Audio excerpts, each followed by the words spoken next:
Hello and welcome to the Paxton Road PRTV preview show, Tottenham Hotspur versus Manchester United, Saturday 5:30 p.m. kickoff. Let's get the preview on the road.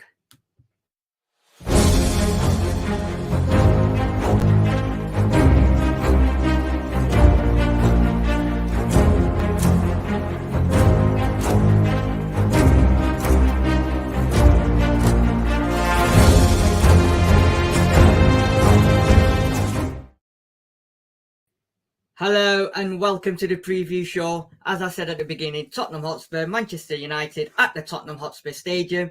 And joining me to do the preview is the one and only Sam at Spurs for Life. Good afternoon, Sam, and how are you? Very well, thank you, Sid. Good. Bit tired. Things to do as it's the weekend now. So, yeah, but looking forward to the game. Obviously, we're going to tomorrow. So, yeah, just trying to prepare for that, mate. Good man. And it's our first home game of the season. Brand new manager. A manager in everyone who is trusting in. And also we've got a few players making their debuts in front of a full capacity Tottenham Hotspur Stadium tomorrow. How excited are you to be there at the stadium tomorrow? Yeah, really looking forward to the game. Obviously, with the style of football that we're now playing, it is something to look forward to. Obviously, we want to try and get the result against Man United. We've seen and we'll probably see that we haven't done too well against them in the past and obviously in recent past as well. So it's going to be interesting, definitely interesting. You know what? It's one of them, innit? Last season and the season before, we've had the upper hand on Man United going into games. So we've always been favourites, which is very unusual for Tottenham to be favourites for a game. However, as bad as Man United have been playing prior to our games, they've always come out and they've done a job. They've done us over, as we'll see as we go along the preview. So in terms of who we're playing tomorrow at the stadium and the record that we've got against Man United, how optimistic are you? Right, so if we go by past history, not very optimistic. I think they've won 39 and we've won 10 in Premier League, something like that, Premier League era. The games, as you mentioned before, that particularly the home games against them, we were favourites possibly going into those games, maybe apart from the El Sacico one when it was just 50-50.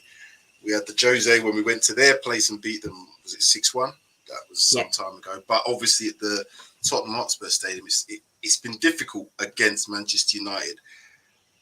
I think if we look at both teams now, based on what pre-season was like and what the first game of the season was like, then we should be dominant and we should have at least a good chance of winning this game. And I think we will have a good chance of winning this game. But you know what it's like, Dr. Tottenham. I'm hoping that tag has lifted and gone away somewhat because of the positivity that I've seen around the manager, players coming out and talking about him. Odoji's come out and recently on Sky and talked about glowingly about Ange. So yeah, I'm going into this hopeful, Sid. I'm going to it hopeful. Yeah, you know what? We're going to have to get rid of this Dr. Tottenham now, because what's going to happen under Ange Postecoglou is we're going to have a saying now where we're going to say, sorry, your appointment's no longer valid with the doctor. You're going to have to reapply for an appointment to get a referral to become Dr. Tottenham again. Under Ange Postecoglou, every team's going to have to get a referral because we're not going to be Dr. Tottenham anymore. So before we move on to the actual stats and the previews, please make sure you subscribe and like and even put your comments in the section. As you can see, we've got Paxton Road TV and PRTV. So if you haven't already subscribed to PRTV, what are you waiting for? What you waiting for? Get over there. Press that subscribe button. Let's get the numbers up. Right. So let's. I thought you'd gone somewhere. Sorry about that. That's all right. Right. Let's do this then. Let's do this and let's move on to this. Here we go. So as I'm just going to change the background because I think it's clashing. Here we go. Right, so why is this like this? This is what happens always, as you can see. PowerPoint presentation, that little icon. Which one? Oh yeah, there's a next to the slider. I think I've done the wrong screen, so let me go back to this. Yeah, I've done the wrong screen, so let's come out of this. So do you reckon Man United will be up today? I think they always do. Yeah, I don't think they'll. I say that depends on how they're going to travel there. If they're going to fly down, they could possibly fly, but they wouldn't do that far. I wouldn't. 4 miles away, Sam. They come on the train. And then they get picked up by their coach at the Euston station, and then they move on from there. So it will be an interesting one, right? The league table, I've put it up there. It's only the first game of the season. Newcastle are at top, alongside Brighton, Man City, Arsenal, Crystal Palace, Fulham, and Man United. Then you've got the 5-6 teams of Brentford, Tottenham, Bournemouth, Chelsea, and Liverpool, and West Ham, and then everybody else is 0 points. This, at the moment, it means nothing to me. So we'll move on to that one. Okay, now we're going into the bits here. 68 times we have crossed paths with Manchester United. At home, Tottenham Hotspur have won 10 times. Total wins, we've had 10. Manchester United have had 44 wins. So straight away, you can tell, they're the dominant side. At home, we've won 6. They've won 16 at our stadium, whether it's White Hart Lane or the Tottenham Hotspur Stadium. They've beaten us 28 times at Old Trafford, and we've only won 4 times at Old Trafford, and there's been 14 draws. Sam, you know what I'm going to ask you? That doesn't bode well, does it? 68 meetings, and we've only won 10. No, that record itself is rubbish. It's terrible. That's why Ferguson came out of it's only Tottenham lads. Because if you look at that, I'd say the same thing to my place. It's only Tottenham lads. Look at that. They can't win at our place. They can't win at their place. So it's difficult. However, I'm going to add this now. The attitude, the mentality, there is a marked shift. We can see that. Do we have the quality at the back to possibly keep a clean sheet against them? I'm not quite sure, because there's talks about, we're going to talk about the team. We'll talk about that later, at full strength at the back. But we are going to have the possession.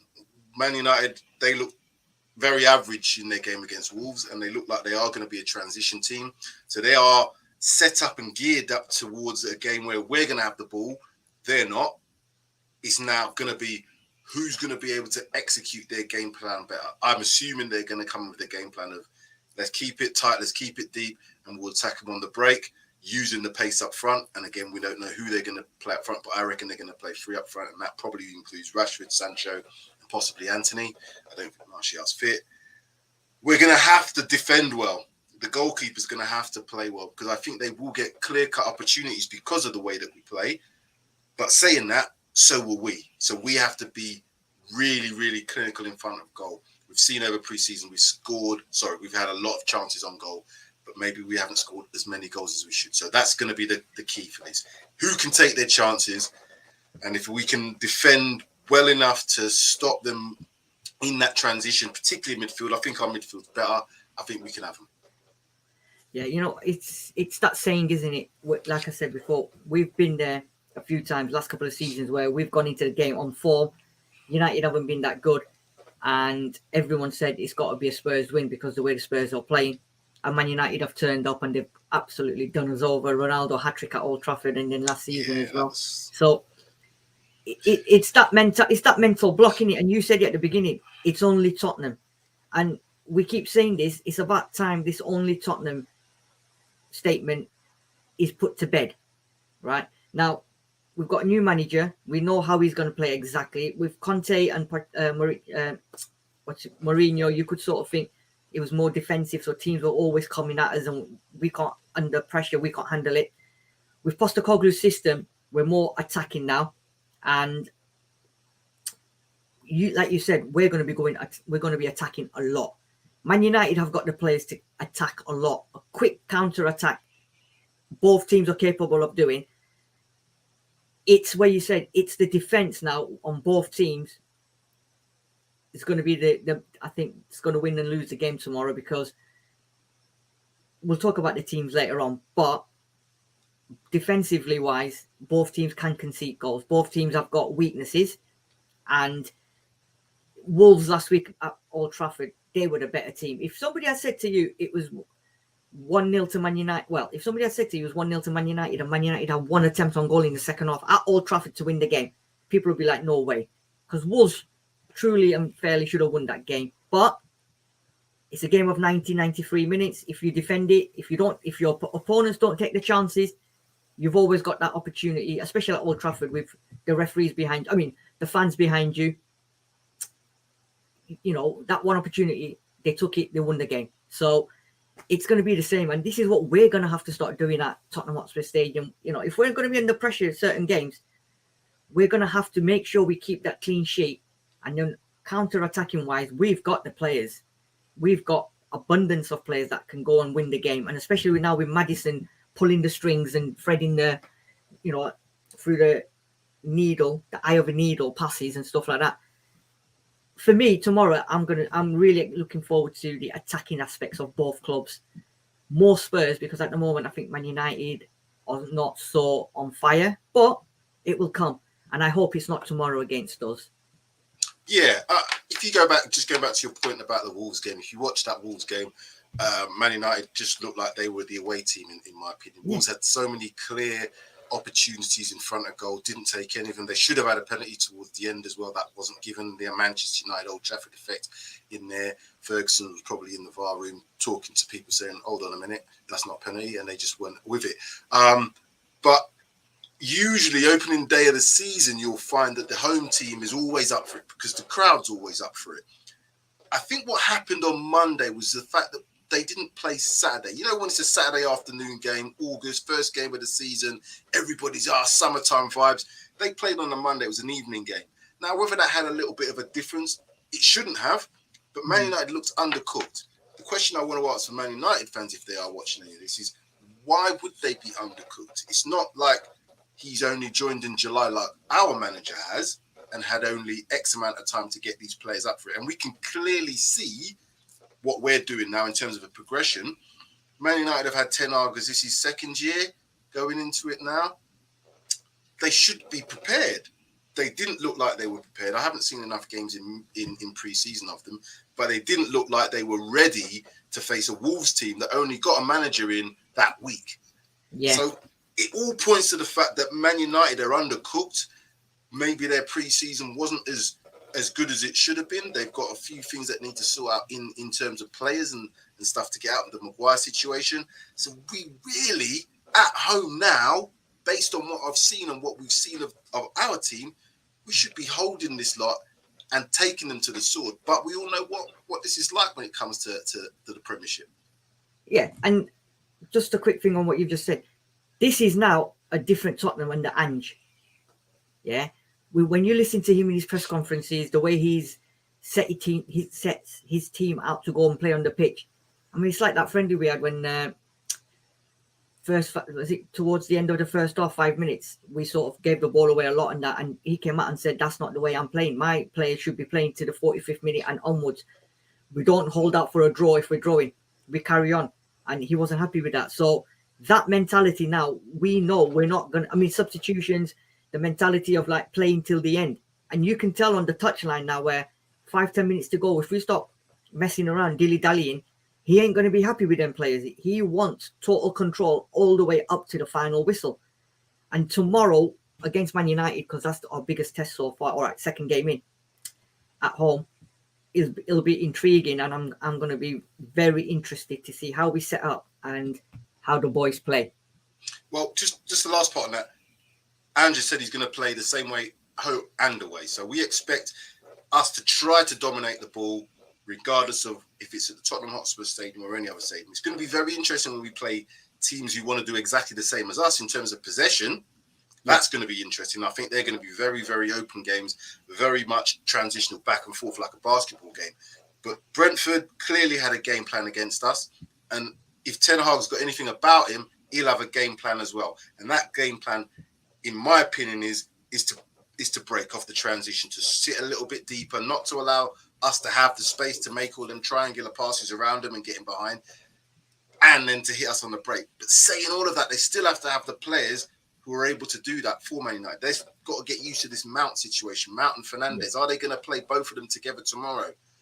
If they do, I believe that they're on a bit of a suicide mission on that one, because I don't think both of those players want to do dirty work of pressing to get the ball back. They want to be on the ball, getting that ball into areas. Not to say they don't work hard, but their strengths are not defending. And if you've got less of the ball, you're having to do more defending. So I just hope that they just decide, oh, we've had enough of this. We can't be chasing the ball all the time, and they make mistakes and we hit them on that, proverbial balls. Hit them in the balls, mate. Absolutely. Right. So, previous meetings. Sunday, 11th of April 2021 at the Tottenham Hotspur Stadium. Manchester United 3, Spurs 1. Saturday, 30th of October 2021 at the Tottenham Hotspur Stadium. 3-0 Manchester United. Sunday, 12th of March 2022 at Old Trafford. 3-2 Man United. 19th of October 2022 at Old Trafford. What do you reckon, Sam? Correct. 2-0 to Man United. And Thursday, the 27th of April 2023 at the Tottenham Hotspur Stadium. Tottenham Hotspur 2, Manchester United 2. So, we already know the record, but looking at that,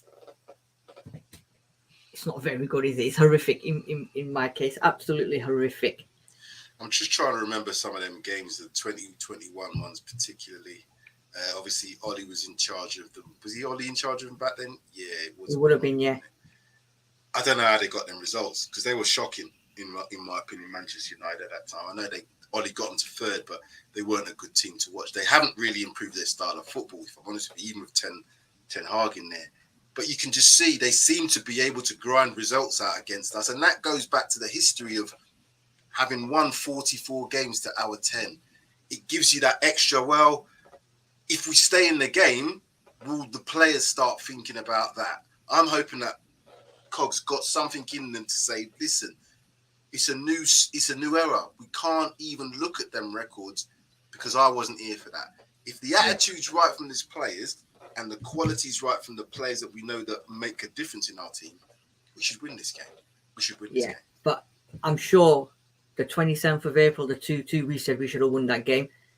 This one here, the 2-0 at Old Trafford, we should have won that game. This one here at Old Trafford, 3-2 Ronaldo hat-trick, we said we should have won that game. Definitely. So all of them games we should have won.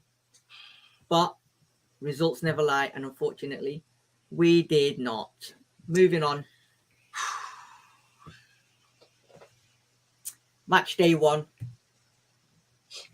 Brentford 2, Tottenham Hotspur 2.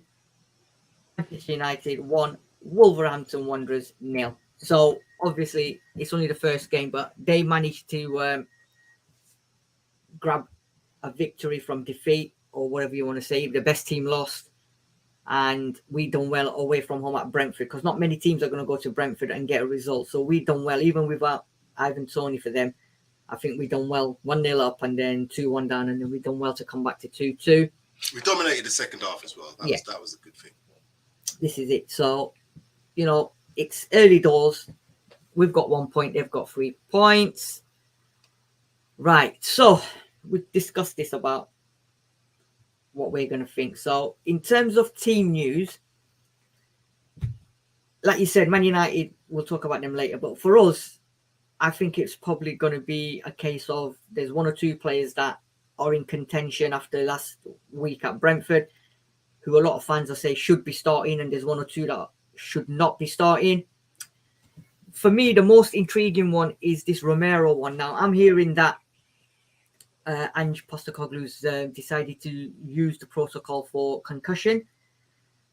I was under the impression, because at that time he didn't use a concussion substitution because he didn't want Brentford to have an extra substitution. That's why he then went on, substituted him as a normal substitution. However, I'm hearing now that even though it was a normal substitution, the concussion rule applies, and it's 7 to 10 days, so he might not be available tomorrow. And I'm just going to lay it out there. If he's not available tomorrow, then I think we're going to be in trouble, because Sanchez and Emerson Royal, as good as Sanchez done all right in the pre-season, I think United will look at that and they will play down the left-hand side, because they know where our weakness is going to be. And I think they will capitalize on that. And I think Ten Hag's talk will be mainly on the left. In terms of the Romero one, Sam, what's your taking on this one? Difficult one, because we obviously don't know all the details. Yeah. I've heard that he made the substitution. They assumed that it was going to be a concussion sub, but the paperwork wasn't filled out. And in the post-match interview, Andrew's kind of saying, well, you know, it's obvious that why we've taken him off. So I don't think he was too bothered about the substitute from what I've heard, but then there's different rumours about what that story was. Yeah. If he was taken off because of the concussion, he wouldn't have been allowed to train, so it wouldn't make sense playing him anyway. Because if you can't train because of the concussion, then you just turning up on a Saturday. It doesn't make sense to me. You're taking a risk with a player early part of the season, which we need him completely. We've seen when he's out, when he was out last season with the World Cup and he got injured, it was different at the back. I'm hopeful with Van der Ven in there, that left side with Udogie on that left side, that's pretty much locked. Because if Anthony plays on the right, I don't think he's good enough.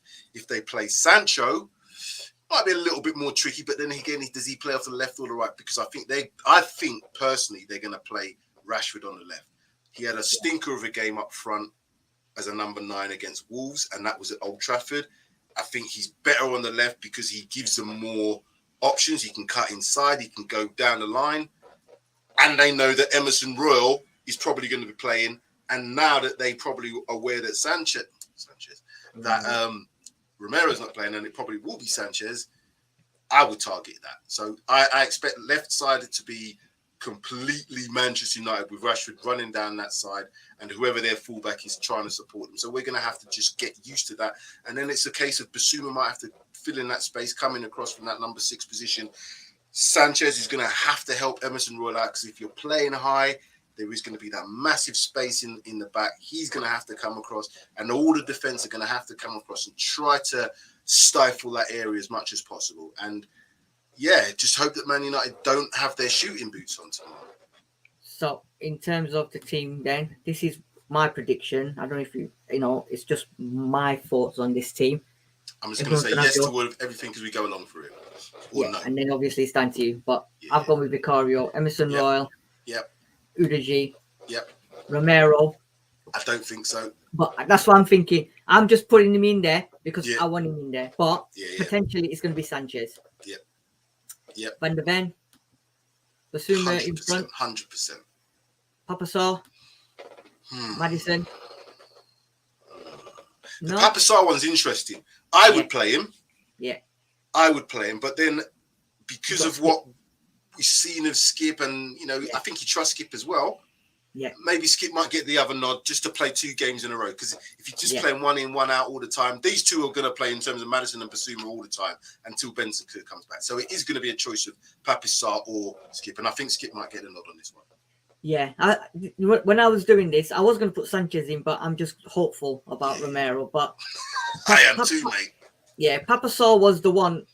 Because I, in your boat, although we want Papa Sarr to start, I think he's going to stick with Skip, because Skip's got that extra experience and he's played the beginning of the first game as well. And he played a lot in the pre-season. So I think he will go with Skip, because if it's not going right, then you've always got that good substitution where you bring on Papa Sarr or even Højbjerg if you need to, but probably more Papa Sarr than Skip. However, don't forget, if Lo Celso's in the squad, although we're talking and hearing about, and again, there's rumours in the media, he might be off to Napoli or wants to go to Napoli. I would also look at him as another substitute to come into this game, possibly. That's right. Unlock the defence and that. Controversial one. I don't know about you, but I'm going with Solomon because Kulu's not been doing it. He didn't do it towards the end of last season. And we discussed this yesterday on Talking Points, where inverting is always going in on the right. We need someone that's going to actually take somebody outside and try and whip the ball into the box. We've seen it all firsthand with Kulusevski. Every time he gets the ball, no matter how wide he is, his first instinct is to bring that ball on the in to try and cut in. And against Man United, you're going to need somebody who's going to be willing to go outside to cross the ball in. And therefore, I think that's why I think Solomon comes in for me. For yourself, Solomon or Kulu? I'm thinking that there's a possibility that they'll start the game in the same way as they did last week, with Kulusevski on that right and Son on the left. And as they did last week, I think they swapped at one point when it wasn't working out. I think Son should go on the right and Kulu should go on the left, and just see how they play going down the line, as opposed to cutting inside. Because if you cut inside all the time with inverted wingers and you've got inverted fullbacks, there's a massive space down either channel. And that's where we'll get exploited. So, again, to keep a bit more of a balance, possibly look at playing the other two the other way around. Because I think you've got to give them a chance now. Son hasn't played well. Kulusevski didn't play well. And Richarlison didn't play well that last game. But do you just chop it all out straight away? Give them an opportunity. There you go. So, I think, that's apart from Solomon, I think it would be Kulusevski, personally. Yeah. I mean, I honestly, I would even ramp it up a little bit. And what I would do, I don't know, people might agree, people might not agree, but it's one in there, because that front three last week weren't all that. They're not firing. There seems to be a little confidence issues between all three of them. I would maybe try Son on the right, bring in Perisic on the left. That's a good point. Perisic, I forgot about him. Yeah. And like you said, sorry, the Solomon thing is an interesting one, because I think he will cause problems, because he's an unknown quantity really against Man United. They all know about Son. They all know about Kulusevski. But if you played someone like, Solomon, he's a little bit different, because he's Lucas Moore with hair. He's Lucas Moore with nice hair. That's what he is to me. But I think he's got a bit more quality about him. But again, he's that unknown quantity. Is he going to jink right? Is he going to jink left? So yeah, he might start. You might be right on that one. He could be right. So I mean, there's options there, and for me, this guy now has to stop. He's got to start firing now, because he's the main man now. He's always wanted to be the main number 9. Yep. He's Brazil's number 9, so it's now he's got to take that number 9 responsibility for Spurs, and he's gonna have to start firing. And I think there's no better time than at home in front of your own fans, and also against the back 2 as opposed to a back 3, because Man United should play 4 at the back as opposed to when Brentford played 5. He should have more space. He should be able to do what he does for Brazil and what we know he can do. Are we going to get 30 goals out of him? No, but I think we should be able to at least see whether or not he can play in that position. And I'm also hearing as well, how true it is, I don't know, but Man United fans might be able to correct, but Martinez might not be available tomorrow as well. So both the Argentinians are going to be not available, for one for Spurs and one for Man United. So that's an interesting one, because if he's not available, then who comes in for Maguire? Probably comes in, or does he play Lindelof? No, he's not playing Maguire. No, it won't be Maguire. That would be a nightmare if they played Maguire. Even if they played deep and he didn't have to be high up, I just think he's not at that level, regardless of what anybody else tells me. The question I just want to ask you quickly is, because Son is now captain, we've seen that Son has obviously suffered because of that hernia injury that he had, operation that he had. So there was all the case of he didn't play well last season because of that. Because he's captain, does that now mean, it generally does mean, he starts every game? I'm not quite sure Son should be starting every game. But if you're captain, you're likely to start every game, because that's the fact. I think Ange's got enough about him to see if the player's not playing well because of, he'll take him out. But what does that do for Son's confidence? You're captain of now the club that you've wanted to be captain for. I'm sure that he's looked at that captaincy and thought, I can do that because he's captain of South Korea. How do you think that that's going to play out if Son doesn't perform? I think he's been made captain for a reason. He's been there at the club a while. I think he gets on with every single player. He's captain of Korea as well, and Klinsmann, has said things about him as well. Probably ideal choice for Spurs. However, we did see last week he wasn't having the best of games. Under previous managers, Son and Harry Kane were not being substituted, no matter how bad they were playing. Last week, 70, 75 minutes, we saw, which I was shocked at when I was watching it, the fact he took the captain off. Yeah, because he's got Romero now and he's got Maddison as number 2 and number 3. So I personally think Ange will make them decisions. If he thinks the player's not doing well, and Son in particular, if he continues this drought of form where he's not performing that well, I think Ange will take him to one side, put his hand over him and say, listen, man, you're not playing too well. You're my captain. It's just not working. I'm going to give you a sit-out for one game and I'm going to give it the badge to Maddison or to Romero, whoever's number 2 or 3. And then I'll use you if I need to. I think Postecoglou has an understanding with Son and the rest of the players. And he said it. If you're not good enough, if you're not playing well, you're not going to play. Yeah. Prime example, a certain number, whatever he is for Spurs, Eric Dyer. Yeah. You know, he's been told, I'm sorry. My only caveat to that is, as you said, he's been made captain for a reason. I think that's got as much to do with commercial reasons as well as Son being a very good member of the squad. Obviously, career captain, Spurs captain, we're going to have a lot of Asian influence in terms of, that global aspect of it. And that's obvious. Yeah. I think you're right, the relationship's really good between them. So I think Postecoglou can have that conversation and say, listen, mate, and he will say that as a man to man, we got to do this. You got to do right for the team. You know yourself if you're not playing well as a footballer, but his ego takes over. I should be playing every game. And if you're made captain, it can be seen as a little, like, think of Harry Maguire's situation. They've taken the armband off him now.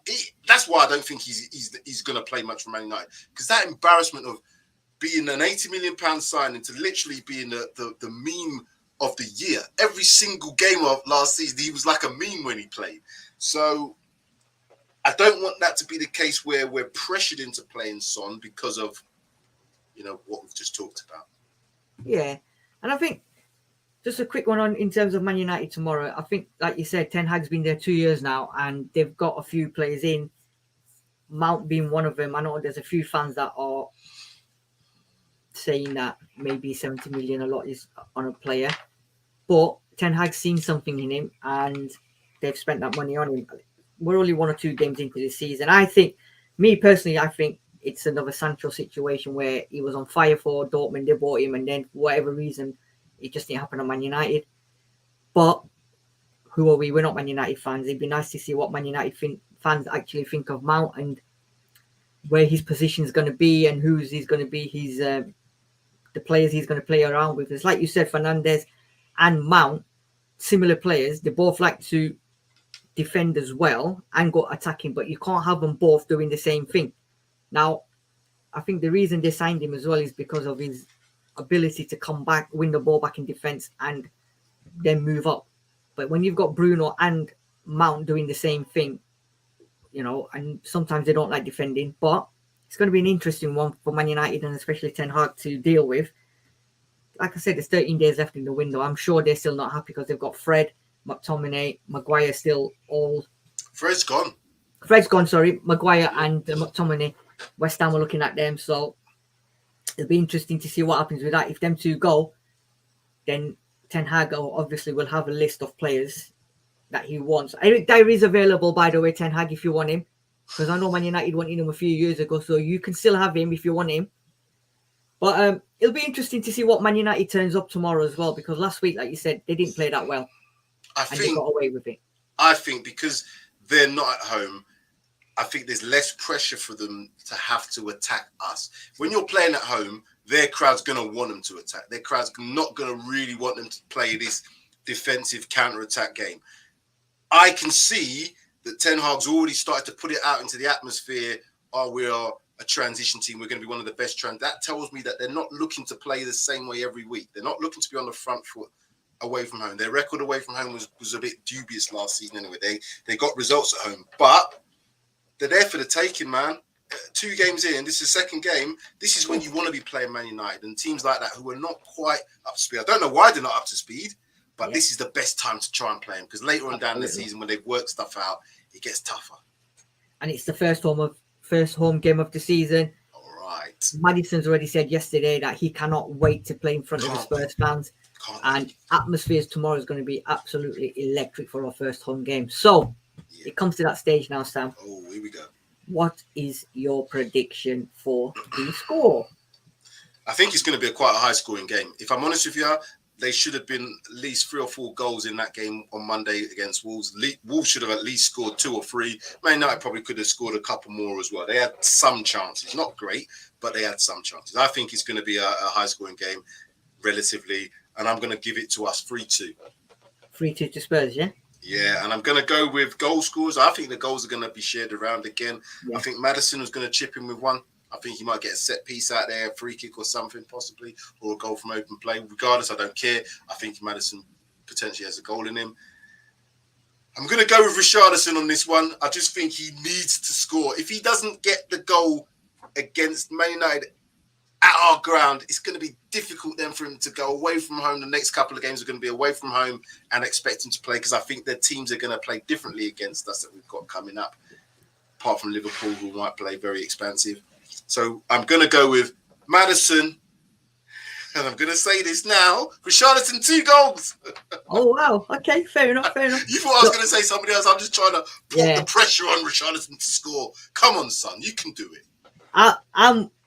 I'm worried in a little bit, because if Romero's not fit, then Sanchez and Emerson Royal, that combination I'm worried with, because if Man United, like Rashford's pace, Sancho's pace, Anthony's pace, I'm not bothered about Anthony's finishing, I'm just on about his pace, we could be in there with trouble, because if they counter-attack, they've got the players, they've got Sancho, they've got Anthony, they've got Rashford, Bruno Fernandes, Mason Mount can do it. They've got players that can capitalise and punish us. That's my only worry. However, we're at home, and the fans behind, and I think the players are going to be well up for it. Absolutely well up for it. I think we'll win. And this is where it's important. It's always important. But if you get the first goal in this game, it will change the mentality of Manchester United. If it's 0-0 or they score first, it's going to be a very difficult thing to break them down, because they are going to play that way. If we score first, they have to attack, and then it will be a very open game. And it's then who can keep the clean, who can have the least amount of goals conceded. And I think that their defense, from what I've seen, their midfield is nowhere near as strong as ours, in my opinion, and that's where the game should be won tomorrow. Yeah, I think 2-1 to Spurs, and I'm going to go with Maddison and Richarlison as well. Okay, cool. Because he's going to get. I'm going to stop at some point saying Richarlison, right? But for the time being, he's got to get one. If he gets it tomorrow, then that's fine. But yeah, 2-1 to Tottenham. Please leave your comments as well in the section what you think the score is going to be. Who's going to be the main men for both clubs?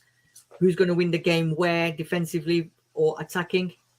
And make sure you subscribe to the channel, like I said at the beginning, Paxton Road TV and at PRTV, where we'll be moving over to shortly. So if you've not subscribed already, make sure you subscribe. Right, Sam, thank you very much for joining me. That was the preview show for the Tottenham Hotspur versus Manchester United, 5:30 p.m. kickoff tomorrow. Yes, make sure you join us for the reaction show. It might not be straight after tomorrow. It might be early Sunday morning, but put it in your diary. Put a reminder. Paxton Road TV reaction show, because we'll be on it soon. Once again, Sam, thank you very much. Have a good weekend, and I will see you at the stadium tomorrow. Nice one. Have a good one. Come on, you Spurs.